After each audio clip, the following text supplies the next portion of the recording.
Good evening. My name is Akshay, and today we are going to study the supplementary reader, chapter number 3, The Selfish Giant. As in my previous videos, I used to teach you, I used to read the stories and explain it in Hindi. Similarly, I'll be doing it here. Now, this chapter, as I said, is of supplementary reader of class 8th, chapter number 3. The giant garden was beautiful and children loved to play in it. एक राक्षस था, उसका जो बगीचा था वो बहुत ही खूबसूरत था और बच्चे उसमें खेलना पसंद करते थे। The giant who was selfish, giant जो राक्षस था वो बहुत ही स्वार्थी था।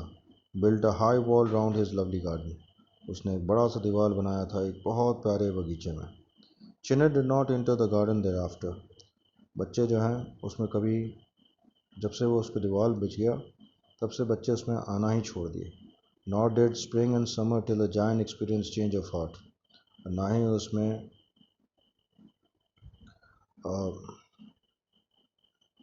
वसंत आया ना ही गर्मी आई, जब तक कि जो राक्षस उसका हृदय नहीं बदलता है। Every afternoon as they were coming from school, the children used to go and play in the giant's garden, हर दोपहर जब बच्चे स्कूल से आते थे तो वो जायंट के गार्डन यानी राक्षस के बगीचे में जाते और वहाँ खेलते। It was a large lovely garden with soft green grass, बहुत ही खूबसूरत गार्डन था, बहुत ही अच्छे, बहुत ही मुलायम घास थे। Here and there over the grass stood beautiful flowers like stars, और यहाँ वहाँ घासों पे खूब छोटी छोटी खूबसूरत फूल हुआ करती थी और देखने में वो ऐसा लगता जैसे कि वो तारे हों। And there were 12 peach trees, और वहाँ 12 बड़े बड़े पीच के पेड़ थे। That in the springtime broke out into delicate blossoms of pink and pearl, जो कि वसंत ऋतु में उनमें बहुत ही खूबसूरत पत्तियाँ होती थी। वो पिंक कलर के होते थे और पर्ल होते थे, सफ़ेद होते थे। And in autumn bore rich fruit, और फिर पतझड़ में उसमें सुनहरे कलर के फल हुआ करते थे। The birds sat on the trees and sang so sweetly that children used to stop their games in order to listen them. और ऑटम के समय में the birds sat on the trees, जो पक्षियाँ होती थी वो पेड़ पर बैठती थी और इतना मधुर गाती थी कि बच्चे उसकी आवाज़ को सुनने के लिए रुकते थे। How happy we are here, they cried to each other. वो आपस में बोलते हैं कि कितने खुश नसीब हैं कि हम लोग यहाँ पे हैं। One day the giant came back, एक दिन ये जो राक्षस है वो वापस आ गया। He had been visit to his friend the Cornish ogre, ये अपने दोस्त के यहाँ गया हुआ था जो कि एक कॉर्निश ऑगरी है। कॉर्निश एक प्रांत है यूके में। And had stayed with him for 7 years, और वहाँ जाके वो 7 साल तक रहा था उसके साथ। When he arrived, he saw the children playing in the garden.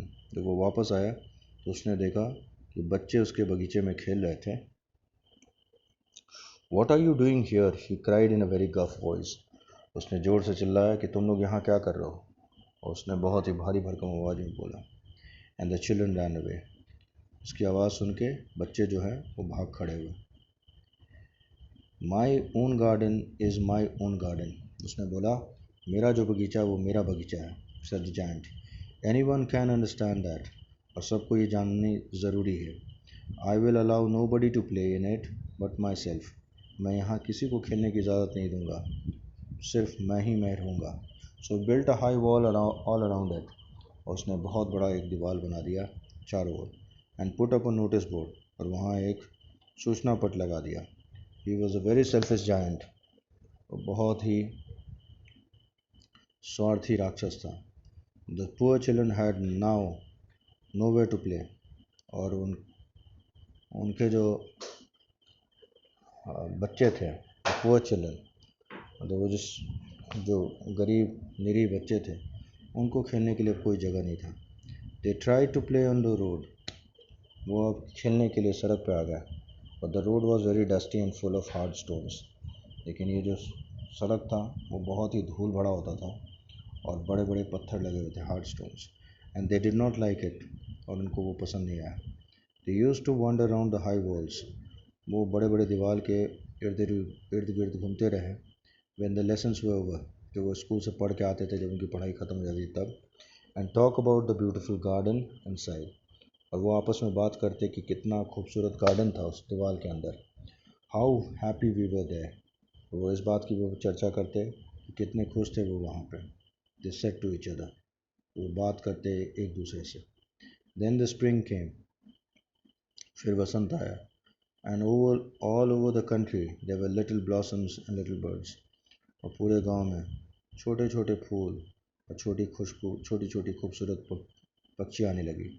Only in the garden of the selfish giant it was still winter, लेकिन उस राक्षस के बगीचे में अभी भी शरद था, सर्द ऋतु थी। The birds did not care to sing in it as they were no children, और वहाँ पे अब पक्षी गाना छोड़ दी थी क्योंकि अब वहाँ बच्चे नहीं खेलते थे। So this is the first part of this chapter, The Selfish Giant. I want all of you to study this chapter carefully and underline the words which you don't understand. If you find it difficult, please refer to the dictionary.